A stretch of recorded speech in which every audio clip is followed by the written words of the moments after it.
সাহিত্যিক নারায়ণ সান্যাল লিখিত উপন্যাস বিশ্বাসঘাতক পর্ব 17 কেন 2। অ্যালেক ধরা পড়ল 1946-এর 3রা মার্চ। তার মাস তিনেক পরে স্যার জন, প্রফেসর কার্ল আর ডক্টর ফুক্স চলে গেলেন হারওয়েলে। অ্যালেকের প্রকৃত নাম ডক্টর অ্যালেন নান মে, ইংরেজ। যুদ্ধের প্রথম দিকে এসেছিল কানাডায়, সেখান থেকে শিকাগোতে। সে যে খবর পাঠিয়েছিল তা সামান্যই। প্রথমত বোমাটা U-235-এর, দ্বিতীয়ত সে সময় ম্যাগনেটিক সেপারেশনে দৈনিক 400 গ্রাম U-235 পাওয়া যাচ্ছিল। এছাড়া 162 মাইক্রোগ্রাম পরিমাণ U-235 সে ল্যাবরেটরি থেকে পাচার করে এবং রাশিয়ান গুপ্তচরের হাতে সমর্পণ করে। এই তার অপরাধ। ওল্ড বেইলি কোর্টে তার বিচার হয়। সংক্ষিপ্ত বিচার, নান দোষ স্বীকার করে। 10 বছরের সশ্রম কারাদণ্ড হয়ে যায় তার। অ্যালেক নানের জবানবন্দি থেকে ডেক্সটার অথবা ডগলাসের সম্বন্ধে কোনো তথ্যই জানা গেল না। বস্তুত সে ওই দুজনের সঙ্গে কোনো সময়ই যোগাযোগ করেনি। ইতোমধ্যে অন্যান্য সূত্র থেকে এইটুকু বোঝা গেছে, ডগলাস মধ্য ইউরোপের লোক, আমেরিকান বা ইংরেজ নয়। প্যাশের ধারণা ডগলাস এবং ডেক্সটার একযোগে কাজ করেছে, তারা পরস্পরকে চেনে। এক্ষেত্রে তারা নিশ্চয়ই সেই যোগসূত্রটুকু বজায় রেখে চলছে। এখন দুজনেই দুজনের মৃত্যুবান। একজন ধরা পড়লেই অপরজন বেশি করে বিপদগ্রস্ত হবে। এই যুক্তি অনুসারে কর্নেল প্যাশ তীক্ষ্ণ নজর রাখবার ব্যবস্থা করল সম্ভাব্য ডেক্সটারদের ওপর, অর্থাৎ ফাইনম্যান, অটো কার্ল এবং ওপেনহাইমারের সঙ্গে কে কে দেখা করতে আসছে। হারওয়েল থেকে এই সূত্রে তাকে স্কার্ডেন জানালো একজনের নাম, ব্রুনো পন্টিকার্ভো, সংক্ষেপে ব্রুনো অথবা পন্টি, যাতে ইটালিয়ান, এনরিকো ফেরমির ছাত্র। কিছুদিন জলীয় কুরির বিজ্ঞানাগারেও রেডিও অ্যাক্টিভিটির উপর কাজ করেছে। পরে পালিয়ে আসে কানাডায়। চক রিভার প্রকল্পে যুক্ত ছিল। পরমাণু বোমার বিষয়ে অনেক কিছু জেনেছে সে। যুদ্ধান্তে ফিরে গেছে ইংল্যান্ডে। হারওয়েলে চাকরির ধান্দায় আছে। তাকে প্রায়ই দেখা যাচ্ছে অটো কার্লের বাড়িতে। মনে হয় দুজনের দীর্ঘদিনের জানাশোনা। প্রফেসর অটো কার্ল বর্তমানে হারওয়েল ইনস্টিটিউটের 2 নম্বর কর্ণধার। প্রধান কর্মকর্তা হচ্ছেন ডিরেক্টর স্যার জন ককক্রফট। ব্রিটিশ ডেলিগেশনের কর্ণধার রূপে ম্যানহাটন প্রকল্পে যুক্ত ছিলেন যুদ্ধের সময়। তাঁর অধীনে আছেন প্রফেসর কার্ল। 3 নম্বর চেয়ারে বসেছেন ডক্টর ক্লাউস ফুক্স। শোনা গেল প্রফেসর কার্ল নাকি ভিতরে ভিতরে আপ্রাণ চেষ্টা করছেন যাতে ব্রুনো একটা চাকরি পেয়ে যায় ওখানে। কেন? হারওয়েলে প্রথম আসার দিনটির কথা কোনোদিন ভুলবে না রোনাটা। জুন 1946। রৌদ্র করজ্জ্বল সুন্দর একটি প্রভাত। অক্সফোর্ড থেকে একটি ট্যাক্সি নিয়ে প্রথম এলো ওরা 3 জন, প্রফেসর অটো কার্ল, তার স্ত্রী রোনাটা আর ক্লাউস ফুক্স। তার মাস 3 আগে আমেরিকা থেকে ফিরে এসেছেন স্যার জন, হারওয়েলের ডিরেক্টর। মালপত্র তখনও এসে পৌঁছায়নি। লন্ডন থেকে ট্রেনে চেপে এসেছিল অক্সফোর্ড, সেখান থেকে ট্যাক্সি নিয়ে হারওয়েল। রোদ ঝলমল সবুজ প্রান্তরের মাঝখান দিয়ে কুমারী মেয়ের সিঁথির মতো পড়ে আছে সড়কটা। মাঝে মাঝে খামার বাড়ি, জব আর বার্লির ক্ষেত। পাতা ঝরার দিন শুরু হয়নি। রৌদ্র ঝলমল করছে সবুজ সতেজ পপলার আর এলম গাছের সারি। বিসর্পিল পথে গাড়ি চলেছে। কেউ কোনো কথা বলছে না। নীরবে উপভোগ করছে এই প্রথম আবির্ভাব মুহূর্তটি। আর নতুন যুগে, নতুন পৃথিবীতে নতুন করে বাঁচার প্রভাতী সুর। হঠাৎ দূর থেকে দেখা গেল পুরনো হারওয়েল গ্রাম। খড়, টালি আর স্লেটের ছাদ, যেন সারি সারি খেলাঘর। চিমনি দিয়ে কুণ্ডলি পাকিয়ে ধোঁয়া উঠছে। গ্রাম্য কুকুরগুলো এখনও বোধহয় মোটর কারে অভ্যস্ত হয়নি। তার স্বরে প্রতিবাদ জানাচ্ছে তারা। হঠাৎ রোনাটার নজরে পড়ল একটা উঁচু টিলা, তার মাথায় একটা ছোট্ট বাংলোর মতো মনে হচ্ছে। ওটা কি? কৌতূহলী রোনাটা প্রশ্ন করে। নিউক্লিয়ার ফিজিক্সের দুই পণ্ডিত শ্রাগ করলেন। অজ্ঞতা প্রকাশ করা ছাড়া উপায় কি? জবাব দিল ক্যাব ড্রাইভার। বললে, ম্যাডাম, ওটা হচ্ছে হোয়াইট হর্স অফ উফিংটন। এখানেই একদিন সেন্ট জর্জ সেই ড্রাগনটাকে বধ করেছিলেন। আজ সেই সেন্ট জর্জও নেই, ড্রাগনও নেই, পড়ে আছে শুধু সাদা ঘোড়াটা। সাদা ঘোড়া? বলো কি, এতদিন ধরে আছে? আছে ম্যাডাম, বিশ্বাস না করেন তো দেখে আসুন। আমি না হয় আধ ঘন্টা অপেক্ষা করছি। কার্বুরেটরটাও গন্ডগোল করছে, এই ফাঁকে দেখে নিই। রোনাটা তো ততক্ষণে এক পায়ে খাড়া। নিষ্ঠাবতী খ্রিস্টান সে, বাইবেল তার কণ্ঠস্থ। সেন্ট জর্জ এখানেই সেই ড্রাগনটাকে বধ করেছিলেন শুনে রোমাঞ্চ হয়েছে তার। গাড়ি থামতেই সে নেমে পড়ে, বলে, এসো তোমরা। বৃদ্ধ প্রফেসর কার্ল বলেন, ওহ মাই, আমাকে মাফ করো ডার্লিং, আমি অত্যন্ত ক্লান্ত। তবে তুমি এসো। রোনাল্ডা ডাক দেয় ক্লাউজকে। ক্লাউজ ইতস্তত করে। প্রফেসর কার্লি তাকে উৎসাহ যোগান। যাও দেখে এসো, আমি বরং এখানেই আছি, একটু পায়চারি করি ততক্ষণে। পায়ে পায়ে ওরা দুজনে এগিয়ে চলে, রোনাটা আর ক্লাউজ। বিসর্পিল পথে পাকদণ্ডির একটা মোড় ঘুরেই রোনাটা বলে, তুমিও তো মুখ গোমড়া করে আছো কেন বলো তো ক্লাউজ? জোর করে ধরে আনলাম বলে? জোর করে মানে? আমি তো স্বেচ্ছায় চাকরি নিয়েছি, তোমার উপরোধে পড়ে মোটেই নয়। জানি, আমার উপরোধে পড়ে তুমি কবে কোন কাজটা করেছো? মনে কাঁটা হয়ে ওঠে ক্লাউজ। এই প্রসঙ্গটিকে সে সবচেয়ে ডরায়। সে কিছুতেই ভুলতে পারে না 7-8 বছর আগেকার একটা ঘটনা। চিরাচরিত রীতি লঙ্ঘন করে কুমারী রোনাটাই একদিন প্রস্তাব তুলেছিল, ক্লাউজ ফুক্সকে আমন্ত্রণ জানিয়েছিল তার জীবনের ভোগে। ক্লাউজ নিজেই সে প্রস্তাবটা প্রত্যাখ্যান করেছিল সেদিন। তাই প্রসঙ্গটা ঘোরাবার জন্য তাড়াতাড়ি বলে ওঠে, সেন্ট জর্জ আর ড্রাগনের ব্যাপারটা কি? পথের মাঝখানেই থমকে পড়ে রোনাটা, প্রতিপ্রশ্ন করে, তুমি কি খ্রিস্টান? আমার বাবা তো বটেই। বাবার কথা তুলো না, তার নাম উচ্চারণ করারও যোগ্য নও তুমি। কি মুশকিল, আমার বাবার নাম আমি বলবো না? না, বলবে না? যে সেন্ট জর্জের নাম শুনেনি। টিলার মাথায় সত্যই ছিল একটা অদ্ভুত জিনিস, প্রায় 2000 বছরের প্রাচীন ছবি, পাথরের গায়ে খোদাই করে আঁকা ঘোড়া একটা, সাদা চকের পাহাড়, তাই ওটা সাদা ঘোড়া।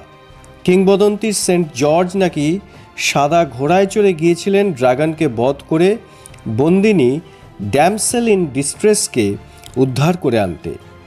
বিগত যুগের ওই শিল্পকর্মটি দেখতে দূর দূরান্ত থেকে যাত্রীরা আসে হারওয়েলে। টিলার উপর থেকে দেখা গেল ট্যাক্সিটা, খেলাঘরের গাড়ি যেন। প্রফেসর কার্ল পায়চারি করছেন, আর বনেট খুলে ক্যাব ড্রাইভার হুমড়ি খেয়ে পড়ে আছে ইঞ্জিনের ভিতর। পাকদণ্ডী পথে ফেরার সময় রোনাটা বললে, আচ্ছা ক্লাউস, ধরো আমি যদি একদিন ওই রকম বন্দিনী হয়ে পড়ি, তুমি অমন সাদা ঘোড়ায় চেপে আমাকে উদ্ধার করতে আসবে? হঠাৎ আকাশ ফাটানো অট্টহাস করে ওঠে ক্লাউস, বলে, কি পাগল তুমি রোনাটা, এই যুগে কি ড্রাগন পাওয়া যায় পথে ঘাটে? রোনাটা অপ্রস্তুত হলো না মোটেই, বললে, কেন পাওয়া যাবে না? হয়তো তার চেহারাটা পাল্টেছে, তাই সহজে চেনা যায় না, কিন্তু ড্রাগন আছে বই কি আজও? ওর কথার মধ্যে কি যেন একটা বেদনার সুর ছিল। চমকে উঠল ক্লাউজ। হারওয়েল জায়গাটাকে কিন্তু ভালো লেগে গেল ক্লাউজ ফুক্সের। শুধু জায়গাটাই নয়, গোটা প্রকল্পটা। আলাদিনের আশ্চর্য প্রদীপ থেকে ওরা বার করেছেন একটা দৈত্যকে, কিন্তু তাকে দেওয়া হলো শুধুমাত্র ধ্বংসের আদেশ। এ ঠিক হয়নি। এজন্য এই গুপ্তধনের সন্ধানে প্রাণপাত করেননি রাদারফোর্ড কুরি দম্পতি, চ্যাডউইক, ফেরমি আর অটো হান। হ্যাঁ, ফুক্স স্বীকার করে, প্রথম সাফল্যে সে নিজেই আনন্দে আত্মহারা হয়ে মদ কিনতে ছুটেছিল, কিন্তু সেটাই শেষ কথা নয়। এতদিনে সে পথের সন্ধান পেয়েছে। মানব কল্যাণে যদি এই মহাশক্তিকে কাজে লাগানো যায় তবেই সার্থক হবে অর্ধ শতাব্দীব্যাপী সাধনা। সেই আয়োজনই হচ্ছে হারওয়েলে। মন প্রাণ তাই ঢেলে দিল ফুক্স। সমস্ত কারখানাটা উঁচু কাঁটাতারের বেড়া দিয়ে ঘেরা, সামনে লোহার বড় গেট, বন্দুকধারী পাহারা। তাকে পাস দেখিয়ে তবে তুমি ঢুকতে পারবে এ রাজ্যে। ঢুকতেই সামনে একটা দ্বিতল বাড়ি, অ্যাডমিনিস্ট্রেটিভ অফিস। এখানেই কাজ করতে হয় তাকে। স্যার জনের পাশের ঘরে, ওপাশে প্রফেসর কার্লের অফিস। আগে এটা ছিল রয়্যাল এয়ারফোর্সের একটা আস্তানা। বিমান বাহিনীর কর্মীদের ঘরগুলোই পাওয়া গেছে আপাতত। নতুন নতুন বাড়িও হচ্ছে, একতলা বাড়ি সব। সামনে ফুলের বাগান, পিছনে সবজির। স্টাফ কোয়ার্টার্সকে বাঁ হাতে রেখে যদি এগিয়ে যাও তাহলে আবার একটা কাঁটাতারের বেড়ার সামনে গিয়ে দাঁড়াবে, আবার পাস দেখাতে হবে। ভিতরটা কারখানা নয়, বিজ্ঞানাগার। সবচেয়ে অবাক হয়ে যাবে অ্যাটমিক পাইলটাকে দেখলে। প্রকাণ্ড একটা গোলাকৃতি গম্বুজ, যেন রোমের কলোজিয়ামের অনুকৃতি। ওর কাছে গিয়ে দাঁড়াতে ভয় হবে তোমার। সজ্ঞানে হয়তো ঠিক হিরোশিমা নাগাসাকির কথা মনে পড়বে না, তবু গা ছমছম করবে।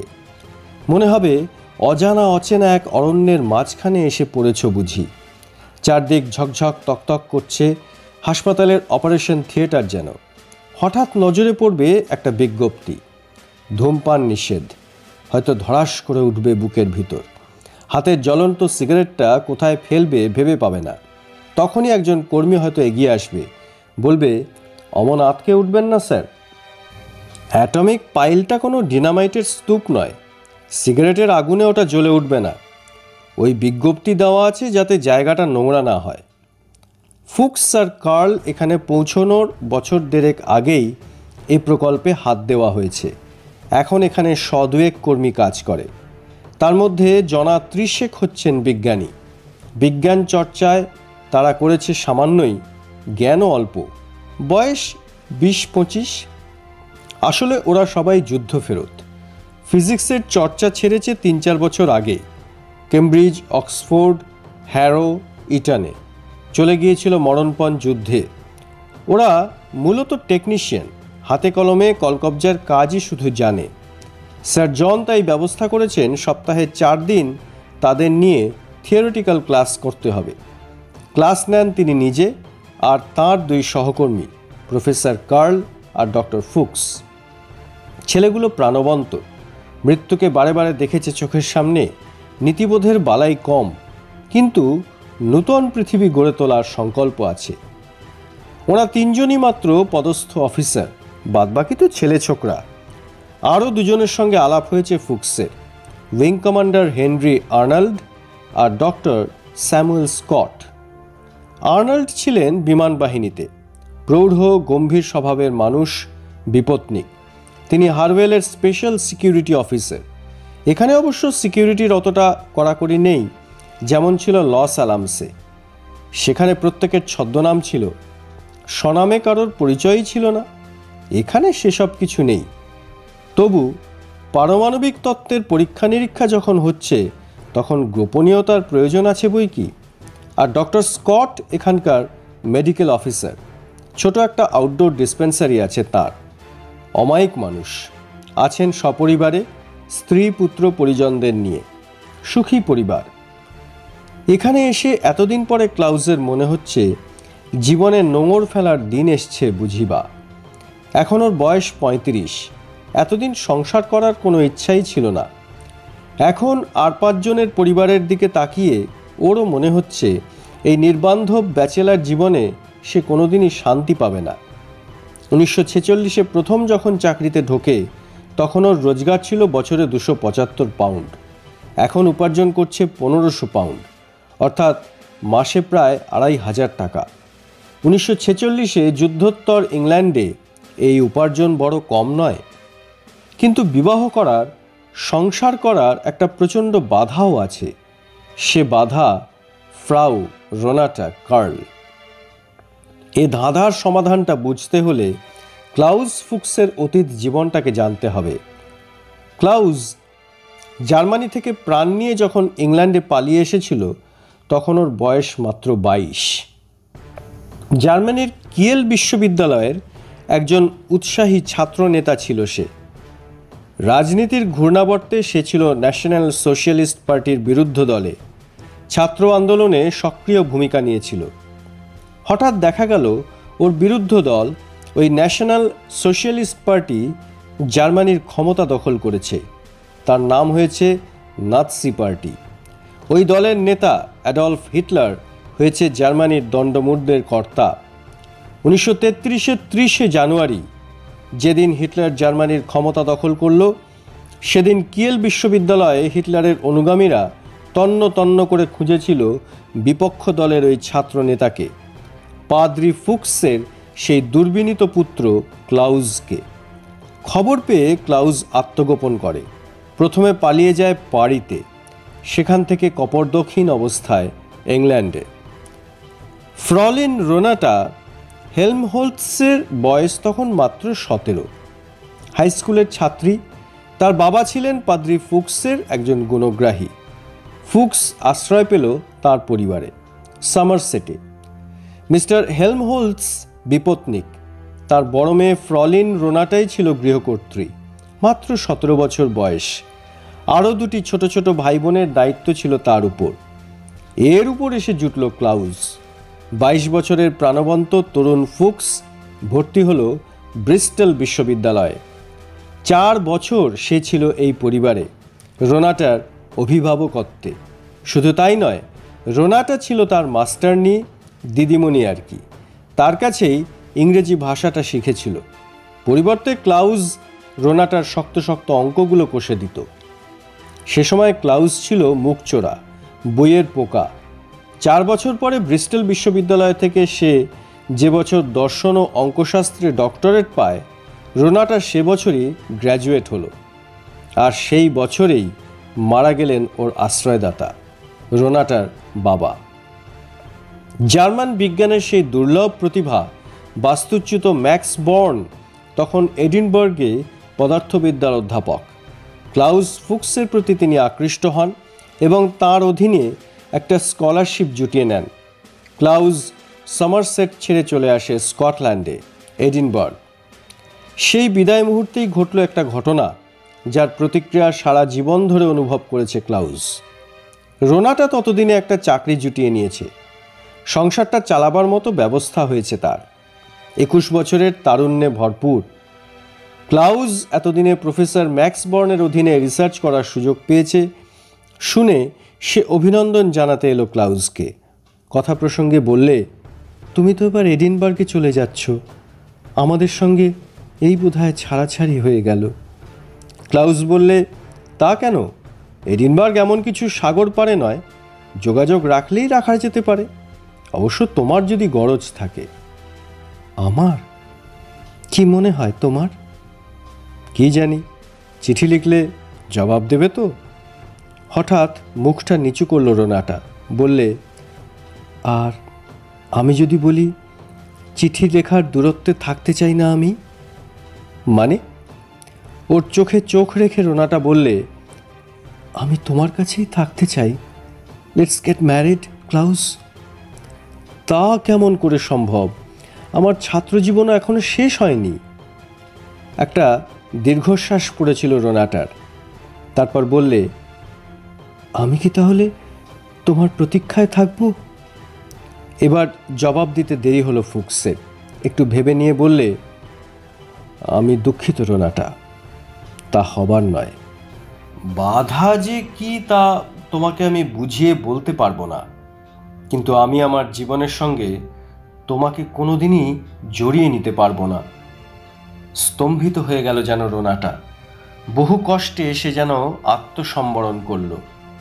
তারপর প্রতিটা শব্দ স্পষ্ট উচ্চারণ করে বললে, তাহলে তোমার আগের প্রশ্নটার জবাব দিই। আমাকে চিঠি লিখো না, কারণ জবাব আমি দেব না।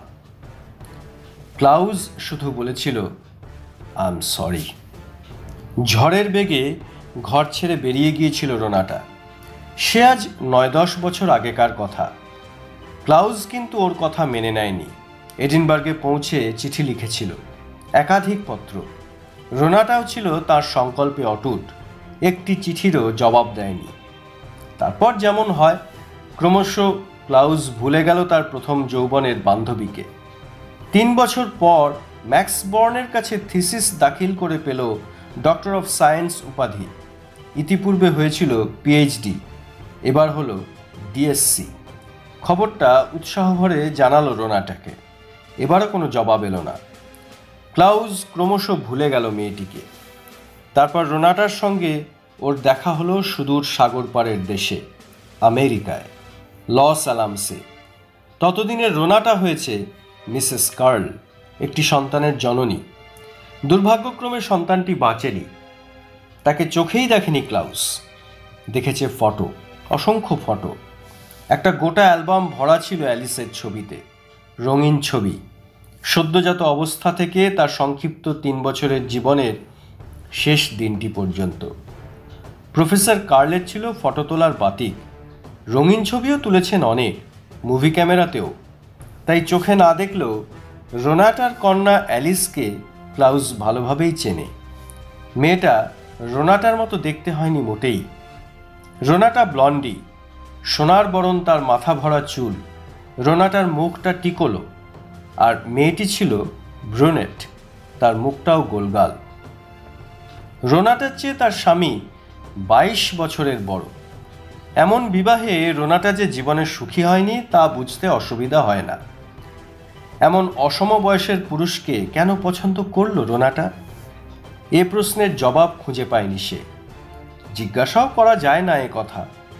প্রফেসর কার্ল মহাজ্ঞানী, অধ্যাপক অথবা পণ্ডিত হিসাবে তাকে যে কোনো বিশ্ববিদ্যালয়ে নির্বাচন করবে। কিন্তু 25 বছরের একটা মেয়ে তার কোন গুণে অভিভূত হয়ে স্বামী হিসাবে তাকে নির্বাচন করল? তাই আজ এতদিন পরে সেই মেয়েটির চোখের সামনেই সংসারী হতে কেমন যেন অস্বস্তি বোধ করে ক্লাউস। বান্ধবী তার হয়েছে অনেক। তার রূপ, যৌবন এবং রোজগার দেখে অনেক মেয়েই উৎসাহ বোধ করেছে। ও নিজেই কেমন যেন অপরাধ বোধ করে, মদের মাত্রাটা বাড়িয়ে দেয় শুধু। হারওয়েলে এসে আরও একটা অনুভূতি হয়েছে। তার মনে হয়েছে সর্বদাই যেন একজোড়া অদৃশ্য চোখ লক্ষ্য করছে ওকে। ওকে নয়, ওদের। প্রফেসর কার্ল, রোনাটা আর ক্লাউসকে ক্রমাগত লক্ষ্য করে যাচ্ছে কেউ। প্রত্যক্ষ প্রমাণ নেই, কিন্তু সর্বদাই যেন এক অদৃশ্য সন্ধানীর দৃষ্টির শিকার হয়ে রয়েছে ওরা। কেন এমন মনে হচ্ছে ওর? রোনাটার প্রতি তার অথবা তার প্রতি রোনাটার অন্তরে যে গোপন অনুভূতি আছে সেটাই কি আবিষ্কার করতে চায় ওই অদৃশ্য গোয়েন্দা চোখজোড়া? Social scandal? বুঝে উঠতে পারে না। শেষ পর্যন্ত একদিন সে মরিয়া হয়ে এসে হাজির হলো হেনরি আর্নল্ডের দরবারে। খুলে বললে তার ওই অদ্ভুত অনুভূতির কথা।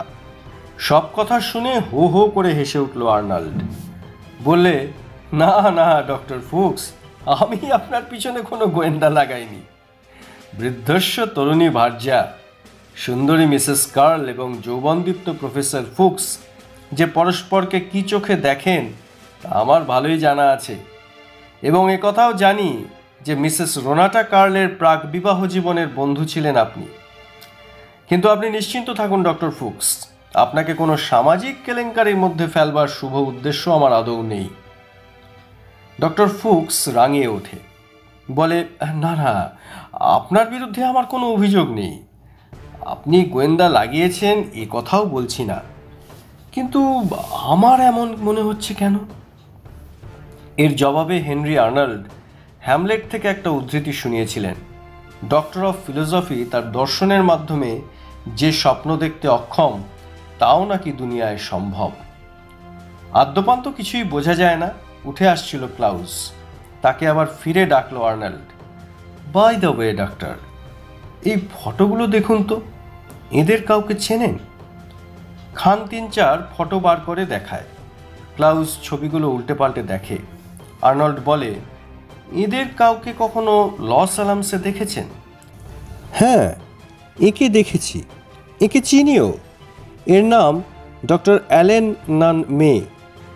আর দুজনকে না, চিনি না। কিন্তু কেন বলুন তো? কে না? আপনি খবরের কাগজ পড়েন না? বিশেষ নয়। কেন? ডক্টর অ্যালেন নানমের নাম এ সপ্তাহে প্রতিদিন খবরের কাগজে ছাপা হচ্ছে, দেখেননি? না। কেন? তিনি কি নতুন কিছু আবিষ্কার করেছেন? না। বাড়ি গিয়ে কদিনের পুরনো খবরের কাগজ উল্টে দেখবেন। আর একটা কথা, এখানে এই হারওয়েলে, বিশেষ করে প্রফেসর কার্লের বাড়িতে অস্বাভাবিক কিছু দেখলে আমাকে গোপনে এসে জানিয়ে যাবেন। অবাক হয়ে যায় ক্লাউস, বলে, কেন বলুন তো, কি ব্যাপার? আর্নল্ড জবাব দেয় না। র্যাক থেকে খানকতক লন্ডন টাইমস নিয়ে গুঁজে দেয় ওর হাতে। বলে, শুধু নিউক্লিয়ার ফিজিক্স পড়লেই চলবে না ডক্টর, একটু একটু দুনিয়ার খবরও রাখতে হবে। যান, এগুলো পড়ে দেখুন, আপনার প্রশ্নের জবাব ওতেই পাবেন। তা পেল ক্লাউস। কাগজে সাড়ম্বরে বার হয়েছে অ্যালেন নানমের গুপ্তচর বৃত্তির কাহিনী। তার দিন সাতেক বাদে ঘটল ঘটনাটা। অদ্ভুত একটা অভিজ্ঞতা। কি একটা কাজে ক্লাউস এক সপ্তাহান্তে লন্ডন গিয়েছিল। একাই মাসে দু একবার সে এভাবে শহরে যেত। সঙ্গে নিয়ে যেত লম্বা লিস্ট, হারওয়েল মিসেসদের নানান শৌখিন জিনিসের অর্ডার। কোনো দিন রবিবারটা সে লন্ডনেই কাটিয়ে আসত, কোনো হোটেলে। সেবার কি মনে হলো ও ফিরে আসবে বলে স্থির করল। সাউথ কেনসিংটন স্টেশনের দিকে যাচ্ছে, হঠাৎ পথের মাঝখানেই ওকে পাকড়াও করলেন প্রফেসর কার্ল। কোথায় চলেছ হে? হারওয়েলেই ফিরব। আপনি এখানে? ওয়েম্বলেতে গিয়েছিলাম, জিইসি কোম্পানিতে। কাজ মিটে গেল, এখন ফিরে যাচ্ছিলাম। প্রফেসর কার্ল গাড়ি নিয়ে এসেছিলেন, নিজের গাড়ি। এখানে এসে কিনেছেন, নিজেই ড্রাইভ করছেন।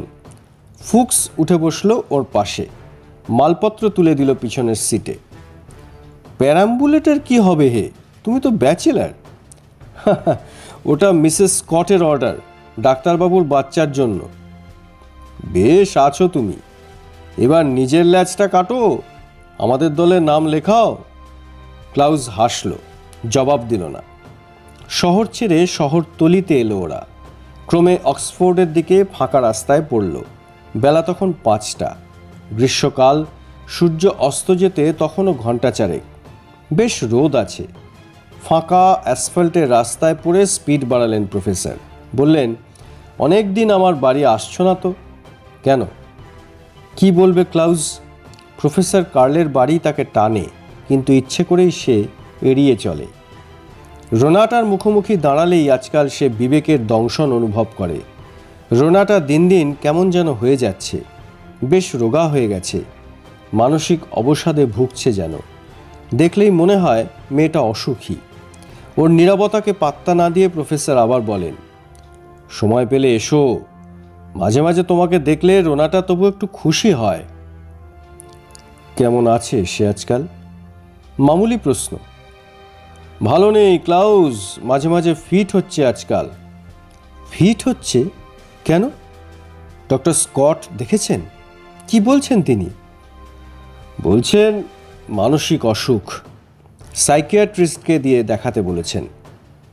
আশ্চর্য তো, এ খবর তো জানতাম না। এসো একদিন, কেমন? কালই এসো না, কাল তো রবিবার। আমার ওখানে ডিনার খাবে, ডক্টর ব্রুনোর সঙ্গেও আলাপ হয়ে যাবে। ডক্টর ব্রুনোকে? কাল এসো, আলাপ করিয়ে দেব। সূর্য পশ্চিম দিকবলয়ে হেলে পড়েছে, সড়ক জনমানব শূন্য। অক্সফোর্ড রোডে ওরা তখন জেরার্ড ক্রস আর বেকন্সফিল্ডের মাঝামাঝি। সন্ধ্যা তখন ঠিক 6:07। কোথাও কিছু নেই।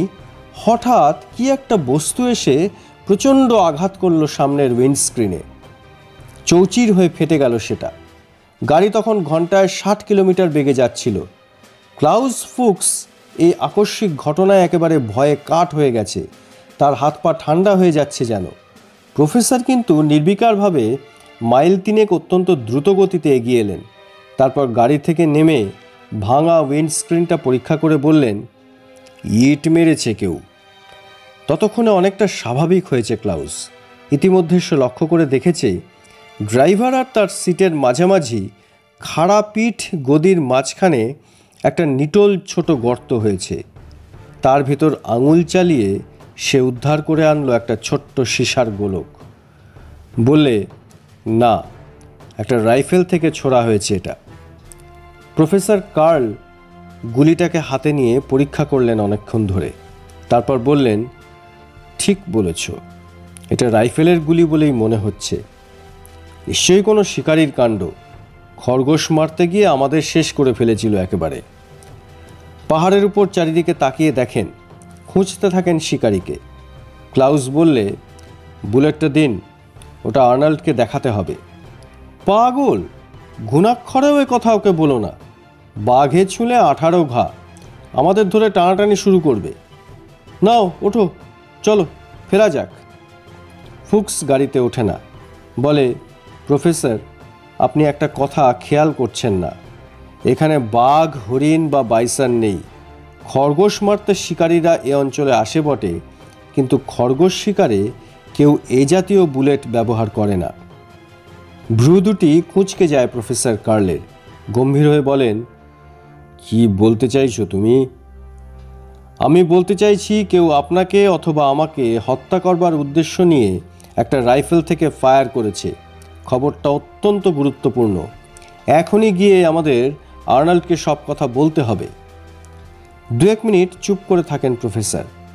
তারপর গম্ভীরভাবে বলেন, আমার সেটা ইচ্ছে নয়। আমি এক শর্তে ব্যাপারটা গোপন করতে রাজি আছি। চমকে উঠে মুখ তুলে ওর দিকে তাকালেন প্রফেসর কার্ল। কি শর্তে? আপনি যদি স্বীকার করেন, আমাকে নয়, আপনাকে গুলি করতেই হত্যাকারী গুলিটা ছুঁড়েছে। বাহ, তা কেমন করে জানবো আমি? আপনি জানতেন, না হলে উইন্ডস্ক্রিনটা চুরমার হয়ে যাবার সঙ্গে সঙ্গে আপনি ব্রেক কষতেন। এমন 10 মিনিট পাগলের মতো ড্রাইভ করে এসে 3 মাইল দূরে গাড়ি দাঁড় করিয়ে পাহাড়ের উপর শিকারীকে খুঁজতেন না। মুখটা সাদা হয়ে গেল প্রফেসর কার্লের। জবাব দিতে পারলেন না তিনি। দ্বিতীয়ত, ব্যাখ্যার প্রয়োজন ছিল না। রাইফেল দিয়ে এমন বুলেটে যে খরগোশ শিকার করা হয় না তা আপনারও জানা ছিল। এবং তৃতীয়ত, আমি ঘটনাচক্রে এ গাড়িতে উঠেছি। হত্যাকারী অনেক আগে থেকেই এখানে আপনার পথ চেয়ে বসে আছে। আমি যে এ গাড়িতে ফিরব তা সে আদৌ জানতো না, জানতে পারে না। আবার অনেকক্ষণ চুপ করে বসে থাকলেন প্রফেসর কার্ল। তারপর হঠাৎ মুখ তুলে বললেন, ডক্টর ফুক্স, প্রত্যেকের জীবনেই এমন কিছু অধ্যায় থাকে যা অন্যকে বলা যায় না। আমি স্বীকার করছি, আমাকে হত্যা করবার জন্যই রাইফেলধারী এ কাজ করেছে। কিন্তু আমি চাই না সেটা উইং কমান্ডার আর্নল্ড জানতে পারুক। সময় হলেই আমি তাকে বলবো। কথা দাও, তুমি নিজে থেকে কিছু জানাবে না? বেশ, জিজ্ঞাসিত না হওয়া পর্যন্ত আমি এ কথা তাকে জানাবো না। ধন্যবাদ। এতদিনে একটা সমস্যার সমাধান হলো ক্লাউস ফুক্সের। কেন ওর মনে হতো একজোড়া অদৃশ্য চোখ ওদের দিবারাত্র পাহারা দিয়ে চলেছে? অদৃশ্য চোখের শিকারী সে নয়, রোনাটা নয়, প্রফেসর অটো কার্ল। পরদিন প্রফেসর কার্লের বাসায় গিয়ে আলাপ হলো আরেকটি পরিবারের সঙ্গে, ডক্টর ব্রুনো পন্টিংকারভো। প্রফেসর কার্লের বন্ধু। বন্ধু ঠিক নয়, বয়সে অনেক ছোট, ক্লাউজের চেয়েও 2 বছরের ছোট। সে সপরিবারে এসে উঠেছে প্রফেসর কার্লের বাসায় অতিথি হয়ে। নামকরা নিউক্লিয়ার ফিজিসিস্ট। প্রফেসর কার্ল অত্যন্ত স্নেহ করেন তাকে। হারওয়েলে তার যাতে একটা চাকরি হয় তার জন্য আপ্রাণ চেষ্টা করছেন। ক্লাউস থাকে ব্যাচেলার্স ডরমিটারিতে, কিন্তু প্রফেসর কার্ল 5 কামরার বাংলো পেয়েছেন। সংসারে তো কুল্লে 2টি প্রাণী, স্বামী আর স্ত্রী, তাই বাকি 2খানা ঘর ছেড়ে দিয়েছেন ব্রুনো পরিবারকে। ব্রুনো ইটালিয়ান, জন্ম পিসায়, বৃহৎ পরিবারের সন্তান। 7-8টি ভাই বোন, তারা ছড়িয়ে ছিটিয়ে আছে সারা পৃথিবীতে। অত্যন্ত মেধাবী ছাত্র। প্রিয়পাত্র ছিল এনরিকো ফেরমির। তার অধীনে গবেষণা করেছে রোমে থাকতে, সেখান থেকেই ডক্টরেট করে। পরে চলে আসে পারিতে, সেখানে জলীয় কুরির গবেষণাগারে রিসার্চ করে। এখানেই সে বিবাহ করে হেলেনকে। তার কুমারী জীবনের নাম হেলেন মেরিয়ানা। সুইডেনে বাড়ি, স্টকহোমে ছিল তার বাপ মা। ওদের 3টি সন্তান, জিল, টিটো আর অ্যান্টোনিও। অ্যান্টোনিও সবার ছোট, বছর দেড়েকের ফুটফুটে বাচ্চা। 3 বাচ্চাকে পেয়ে রোনাটার বঞ্চিত মাতৃত্ব যেন এতদিনে একটা অবলম্বন খুঁজে পেয়েছে। হেলেনকে সে সব দায় দায়িত্ব থেকে মুক্তি দিয়েছে। 3 বাচ্চা নিয়ে মেতে আছে রোনাটা। ডিনারের আসর জমিয়ে রাখলো ব্রুনো একাই, নানান গল্পে, চুটকি, রসিকতায়। রোনাটা বাচ্চাদের নিয়ে মেতে আছে, ক্লাউজের সঙ্গে ভালো করে কথা বলার সময়ই যেন নেই। এছাড়া উপস্থিত ছিলেন 2জন পরিচিত ব্যক্তি, সস্ত্রীক ডক্টর স্কট এবং সিকিউরিটি অফিসার আর্নল্ড। খানাপানা মিটতে বেশ রাত হলো। বিদায় নিয়ে বের হবার সময় আর্নল্ড বলল, ডক্টর ফুক্স আসুন আমার গাড়িতে, আপনাকে পৌঁছে দিয়ে যাই।